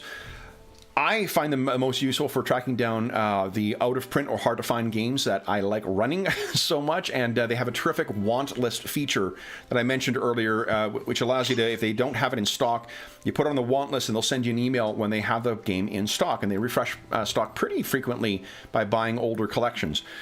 In addition, if you do purchase anything from their website for $10 or more, then be sure to enter the code DungeonMuser, and you'll save yourself 10% on any of the on your purchase. The last thing I will say is a huge thank you to our players, our stalwart players for today. Thank you so much for diving back into the Legend of the Five Rings 5th edition game and taking a dive back into the world of Rokugan. So Sean and James, thank you so much for playing today. Oh, thank you.